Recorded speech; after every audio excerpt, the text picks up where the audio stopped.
नमस्कार, हमर छत्तीसगढ़ लेकर मैं हूं आपके साथ संदीप निरंजन सरकार। स्वास्थ्य विभाग के कर्मचारियों के प्रदर्शन को लेकर टीएस सिंह देव ने कहा कि मैं हाथ जोड़कर बोल रहा हूं, हड़ताल खत्म कर काम पर जाएं। और साथ ही उन्होंने अपील की है। उन्होंने कहा अपने काम पर कर्मचारी वापस लौटे, विभाग का कामकाज ठप हो रहा है। स्वास्थ्य कर्मचारियों की मांगे जायज नहीं है। 12 महीने में काम कर 13 महीने के वेतन मांगा जाएगा तो ये कैसे जायज होगा। एक सीमा है, उसके अंदर सरकार कार्य कर रही है। सभी विभाग के कर्मचारियों के हित में कार्य किए जा रहे हैं। सरकार के ध्यान में मामला लाया जाएगा।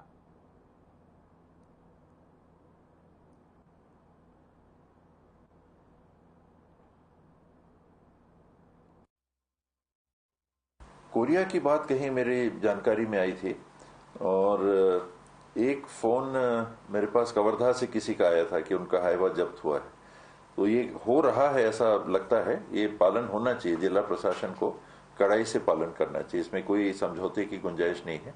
पर्यावरण की भी बात है, शासन के आदेश की भी बात है। स्वयं मुख्यमंत्री जी ने अगर कहा है तो वो अक्षरशः पालन होना चाहिए। काउंसिल की मीटिंग है 11 तारीख को, उसी के लिए जा रहा हूं। उसके बाद राष्ट्रीय स्वास्थ्य संगठन की बैठक थी देहरादून में 14-15 को, तो वापस आके फिर से जाना पड़ेगा।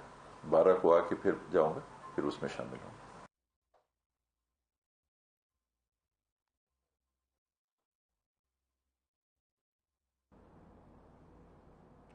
और छत्तीसगढ़ में विधानसभा चुनाव नजदीक है और ऐसे में अब राजनीतिक पार्टियां जनता के बीच में जा रही है। कांग्रेस के बूथ चलो अभियान को लेकर जहां एक और आज बलरामपुर जिले में पहुंचे केंद्रीय राज्य मंत्री ने कांग्रेस पर बीजेपी की नकल करने का आरोप लगाया है और कहा कि 2023 में बीजेपी की सरकार ही बनेगी।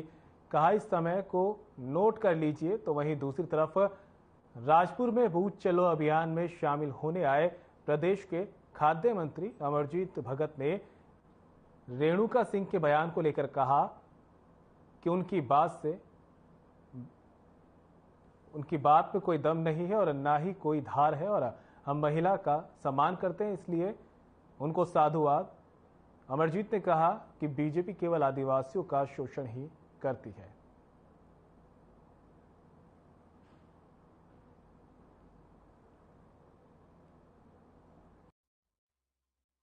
वो भारतीय जनता पार्टी की नकल करना चाह रहे हैं, लेकिन भारतीय जनता पार्टी चरेवेती हमारा मूल मंत्र है।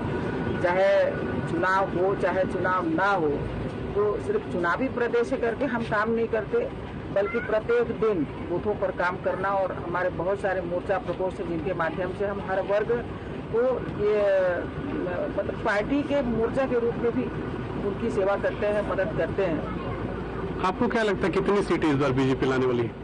भारतीय जनता पार्टी को पूर्ण बहुमत मिलेगी। बल्कि आज मैं सूरजपुर में मीडिया के साथियों को बोल रही थी कि वो इस समय, आज आपके सामने भी कह रही हूँ कि आज अभी आप इस समय को नोट कर लीजिए, इस सेकंड को नोट कर लीजिए। मैं दावे के साथ कहती हूँ कि 2023 में भारतीय जनता पार्टी की सरकार यहाँ पर बनेगी। उनके पास में ना कोई हार है, ना कोई कम है, ना कोई एक उपलब्धि है, ना कोई श्रेय है। और महिलाएं हैं, महिलाओं का हम सम्मान करते हैं। अगर कोई पुरुष रहता तो हम इसका नाम लगाते हैं, लेकिन कोई सामने से दांव लगाने के लिए है नहीं। इसलिए हम उनको साधुवाद देते हुए, नमन करते हुए उनको ये हम सलाह देते हैं कि आपका जो है बात में दम नहीं है, क्योंकि आपके शासन में आदिवासियों का बहुत बुरा हाल हुआ है। बात करते हैं रायपुर की, जहां पूर्व मुख्यमंत्री डॉक्टर रमन सिंह ने प्रेस कॉन्फ्रेंस की है और उन्होंने कांग्रेस पर निशाना साधते हुए कहा कि भूपेश बघेल को प्रधानमंत्री मोदी से अजीबोगरीब आपत्ति है। उन्होंने कहा कि प्रधानमंत्री के जीरो टॉलरेंस से भूपेश सरकार क्यों घबरा रही है। इसके साथ ही उन्होंने भूपेश सरकार पर और भी जमकर निशाने साधे। सरकारी शराब आउटलेट पर शराब माफिया का कब्जा हो चुका है। स्टेट मार्केटिंग कॉरपोरेशन लिमिटेड द्वारा पूरी शराब मैनेजमेंट और मॉनिटरिंग, वहां के पदाधिकारी कुछ आईएएस, अनवर ढेबर और उनका ग्रुप के साथ साथ 800 आउटलेट का अपने लोगों को पोस्ट किया गया। ये पूरा का पूरा मैनेजमेंट जिस प्रकार से 800 शराब दुकान के आउटलेट में बिक्री को मैनेज किया, ये सीधा सीधा भ्रष्टाचार को बढ़ावा देने का पहला कदम था। दूसरा कदम, नकली होलोग्राम से माध्यम से 30% से ज़्यादा शराब वो 800 आउटलेट में बिक रहा है। देखिए कितना बड़ा षड्यंत्र है कि एक तो अपने लोगों को एजेंसी बैठा के 800 दुकानों में बैठा दिया और बैठाने के बाद उस नकली होलोग्राम का उपयोग करते हुए बिना टैक्स पटाए सरकार का रेवेन्यू लॉस हो, बोलता है ना नुकसान कहाँ हो रहा है। अरे भाई 30% शराब बिना होलोग्राम के निकाल रहे हो, अवैध रूप से आउटलेट में बेच रहे हो, इस विषय को लेकर आप देखने चाहिए। और महत्वपूर्ण विषय जिसमें यदि कोई व्यक्ति ईमानदारी से सर्विस करता है पूरे जीवन भर तो उसके संपत्ति में कितना इजाफा होता है, जितना उसकी संपत्ति और जितना उसको तनख्वाह और पेंशन मिलता है। मगर इस मामले में ईडी ने जो संपत्ति जब्त की है वो संपत्ति वो चैनवर का हो, अरुण त्रिपाठी का हो, अनिल टुटेजा का हो, 121 करोड़ से ज़्यादा की संपत्ति जब्त की गई। 53 एकड़ जमीन नया रायपुर में अनवर ढेबर ने खरीदा। ये रातों रात पैसा कहाँ से आया? शराब के ही पैसे का उपयोग किया। और सबसे बड़ी बात जो ईडी ने अपनी चार्जशीट में दिया, उन्होंने कहा इस चार्जशीट का वो शब्द महत्वपूर्ण है मीडिया के लिए और छत्तीसगढ़ वासियों के लिए, टॉप पॉलिटिकल एग्जीक्यूटिव का जिक्र किया है। मेरी समझ में किसी प्रदेश का टॉप पॉलिटिकल एग्जीक्यूटिव वहाँ का मुख्यमंत्री होता है, तो क्या टॉप पॉलिटिकल एग्जीक्यूटिव को शंका के घेरे में ईडी के पूरे जांच में इशारा उधर हो रहा है, तो क्या उस दिशा में राहुल गांधी जी मुख्यमंत्री के ऊपर कार्रवाई करने की हिम्मत करेंगे? क्या भूपेश बघेल के ऊपर कार्रवाई करने की ताकत है? तीसरा विषय जो प्रधानमंत्री जी के ऊपर आरोप लगाए, इनका इतना ही समझ धान की खरीदी में अभी उसके बारे में झूठा कौन प्रधानमंत्री जी के ऊपर आरोप लगाने की हिम्मत करते हैं, मगर ये नहीं समझ है कि धान और चावल में कितना फर्क है। एफसीआई जो होती है केंद्रीय पूल में चावल लेती है, धान नहीं लेती भाई। धान अलग होता है और चावल अलग होता है, और जो केंद्र सरकार द्वारा भुगतान किया जाता है वो भुगतान चावल पर किया जाता है। इन्होंने आरोप लगाया था 18-19, 19-20, 20-21 में और 21-22 में धान खरीदी हुई। 18-19 में 80 लाख मेट्रिक टन धान खरीदी हुई। 67% चावल बनता है धान का, 67%। 100 क्विंटल में 67 क्विंटल धान का चावल हो जाता है, बाकी भूसे निकल जाते हैं।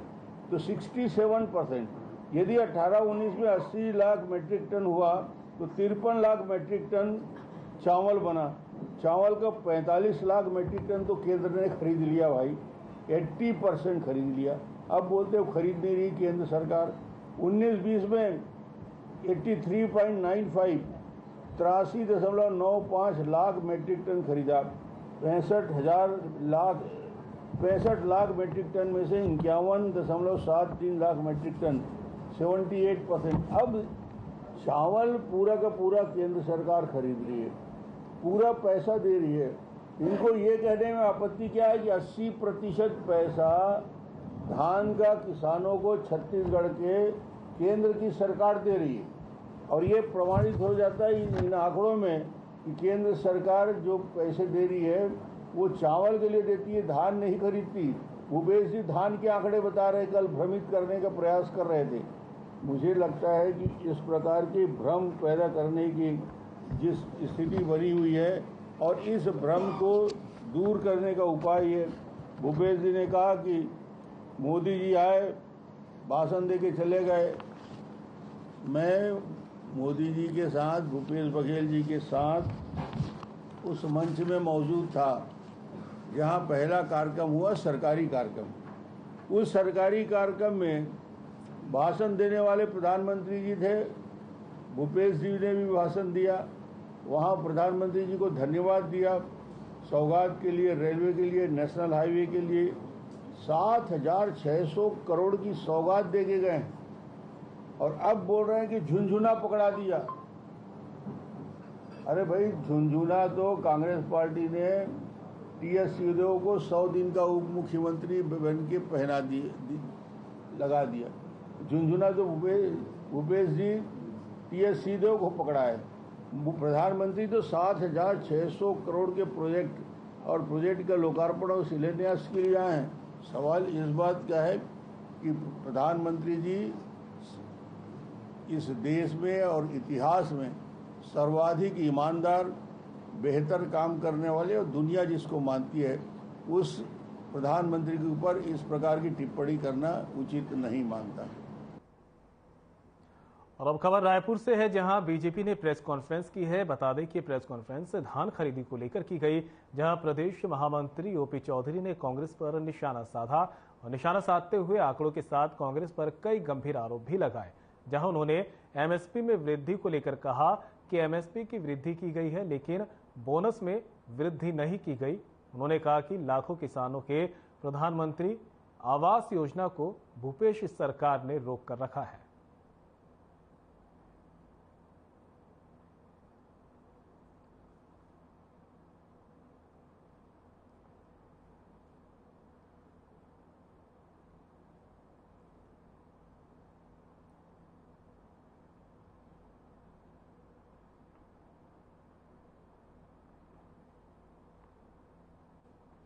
और छत्तीसगढ़ में आगामी दिनों में विधानसभा चुनाव होना है, जिसके चलते केंद्रीय स्तर के नेताओं का दौरा लगातार जारी है। हाल ही में पीएम मोदी, गृह मंत्री अमित शाह सहित कई केंद्रीय मंत्री छत्तीसगढ़ पहुंचे थे। वहीं अब जानकारी मिल रही है कि अमित शाह 14 जुलाई को और अगस्त में पीएम मोदी छत्तीसगढ़ दौरे पर आने वाले हैं। पीएम मोदी और अमित शाह के दौरे को लेकर अब सियासत शुरू हो गई है। मंत्री कवासी लखमा ने दोनों नेताओं के दौरे को लेकर बड़ा बयान यहां पर दिया है।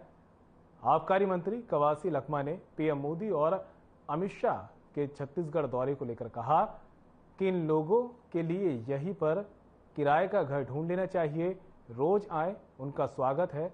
वो हमारे देश के गृह मंत्री हैं, लेकिन कुछ देकर नहीं जाते, बल्कि उल्टा सीधा बयान देकर चले जाते हैं। इससे कांग्रेस को ही फायदा होगा।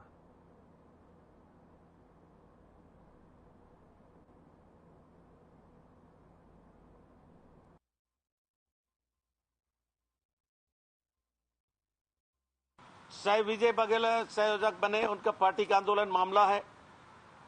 घोषणा पत्र, भारतीय जनता पार्टी के घोषणा पत्र को छत्तीसगढ़ के लोग विश्वास नहीं करेंगे। पहले इन लोग घोषणा पत्र लिखे थे, आदिवासी को जर्सी गाय देंगे, हर व्यक्ति को नौकरी देंगे, हर 2100 रुपया में दान खरीदी होगा, 300 रुपया बोनस देंगे, तो दिया नहीं। इनका घोषणा पत्र कोई लिखे, कोई फर्क नहीं पड़ना है। हमारा घोषणा पत्र भूपेश बघेल है, उसके मुंह में घोषणा पत्र है, चलते फिरते जड़ सड़क में उसका घोषणा पत्र है। तो इसलिए भूपेश बघेल के सामने भारतीय जनता पार्टी का घोषणा पत्र पहले है। इसलिए हम लोग को घोषणा पत्र चाहे वो कितना बड़ा बनाए, चाहे छत्तीसगढ़ में देखा है 2014 में लोकसभा चुनाव में इनके घोषणा पत्र थे, इनके बड़े नेता थे। इन लोगों को महंगाई के विरुद्ध में चुनाव लड़े। अगर दिल्ली में सरकार आएगा, महंगाई कम होगा, उल्टा हो गया, महंगाई बढ़ रहा है। 60 साल में 75 साल में कांग्रेस पार्टी 60 साल राज किया है। डीजल का रेट 50 रुपया, पेट्रोल का रेट 60 रुपया, गैस का रेट 60 साल में 400। ये पार्टी घोषणा पत्र में 15-15 लाख देंगे, काला धन लाएंगे, 15 पैसा नहीं मिला। 2 करोड़ लोगों को नौकरी देंगे, 2 लोगों को, छत्तीसगढ़ के लोगों को नौकरी नहीं मिला। इसलिए चाहे केंद्र में घोषणा पत्र हो, चाहे छत्तीसगढ़ के घोषणा पत्र हो, आज बस्तर का आदिवासी, सरगुजा का आदिवासी बहुत समझदार है, इसलिए इनका घोषणा पत्र को कोई वैल्यू नहीं है। हमारा मुख्यमंत्री छत्तीसगढ़िया मुख्यमंत्री हम लोग को घोषणा पत्र का जरूरत नहीं है, हम भी बनाएंगे। लेकिन आज एक एक आदमी, एक एक व्यक्ति, किसान हो, मजदूर हो, भूपेश बघेल का चेहरा को देखते हैं। भूपेश बघेल आत्मानंद स्कूल हम लोग घोषणा पत्र में शामिल नहीं था। आत्मानंद स्कूल खोला है, गोमूत्र और गोबर खरीदी किया है, भूमिहीन किसान, देवगुड़ी, गोठूल, हमारे युवा मितान, बेरोजगारी भत्ता, हम लोग पूरा घोषणा पत्र को पूरा किया है। और मुख्यमंत्री चलते फिरते घोषणा पत्र बनाएगा, चाहे उनका के लोग, चाहे उनके चीजा पोला छुट्टी हो, हमारा यही घोषणा पत्र है। तो इसी प्रकार भारतीय जनता पार्टी का घोषणा पत्र को छत्तीसगढ़ का जनता 15 साल से देख चुका है।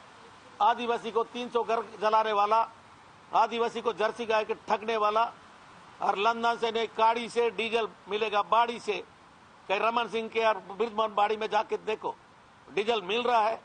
इसलिए झूठा घोषणा पत्र को छत्तीसगढ़ का आम आदमी, किसान हो, मजदूर हो, चाहे व्यापारी हो, पढ़े लिखे नौजवान हो, पसंद नहीं करेंगे। देखो क्या क्या हो रहा है।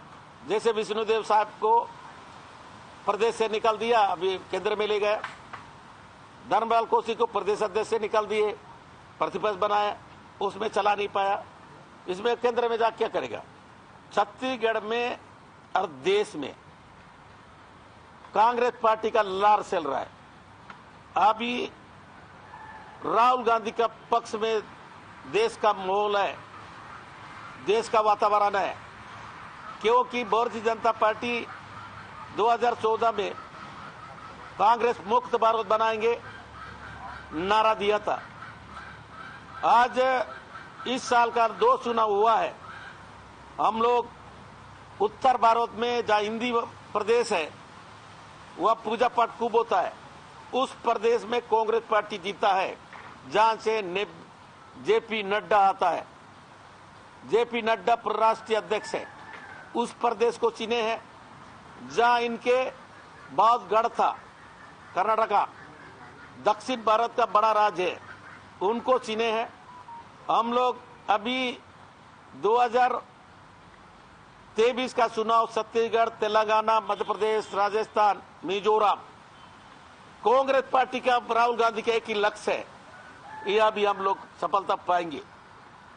और छत्तीसगढ़ के बात है, हमारे नेता भूपेश बघेल जी, और यहाँ छत्तीसगढ़वाद, हमारा कौशल्या माता, रामगमन पथ, आदिवासी का देवगुड़ी, हर व्यापारी, हर वर्ग को छूने का काम अगर कोई देश में कोई सरकार किया है तो भूपेश बघेल का सरकार किया है।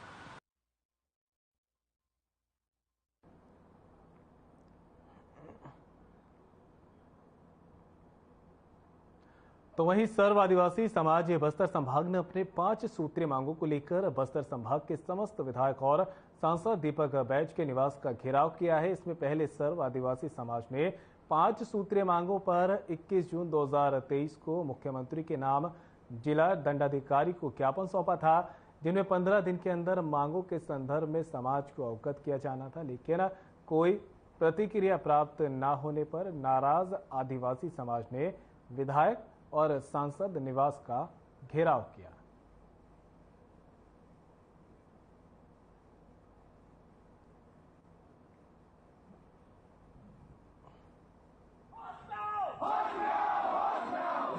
हम लोगों ने 21 तारीख को पूरे बस्तर संभाग के सभी जिला कलेक्टर को ज्ञापन दिया था, राज्यपाल और मुख्यमंत्री के नाम से, और आज तक हमारा जो मांग पूरी नहीं हुआ है और हमारे जो मांगों पर सरकार के द्वारा कोई संज्ञान में नहीं लिया गया है। इसलिए हम लोगों ने 2 तारीख को समीक्षा बैठक किए थे और समीक्षा बैठक के बाद निर्णय लिया गया कि हमको स्टेप बाय स्टेप आगे की लड़ाई लड़ते रहें जब तक हमारी मांग पूरा नहीं होता है।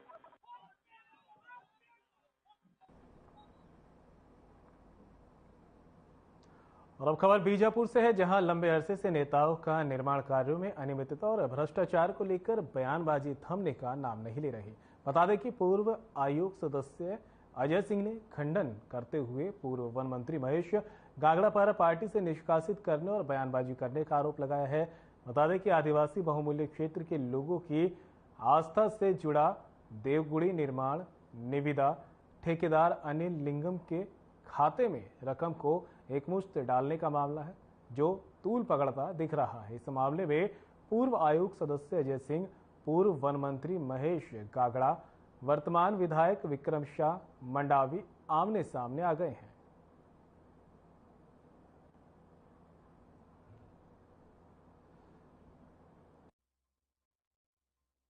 लाने का आपका नियत नहीं था, बल्कि आपका नियत इस देवगुड़ी और माता गुड़ी में भ्रष्टाचार करने का था। इसलिए आपने पत्र व्यवहार किया और कलेक्टर के ऊपर दबाव बनाकर आपने एजेंसी परिवर्तन किया। विक्रम शाह मंडावी। और अब खबर बलरामपुर के 343 नेशनल हाईवे से है। दो ट्रकों की यहां पर आमने सामने टक्कर हुई है, जिससे हाईवे पर लंबा जाम लगा रहा। हादसा सुबह 6 बजे का बताया जा रहा है। बता दें कि हादसे में दोनों ड्राइवर गंभीर रूप से घायल हो गए हैं, वहीं एक की हालत नाजुक भी बताई जा रही है।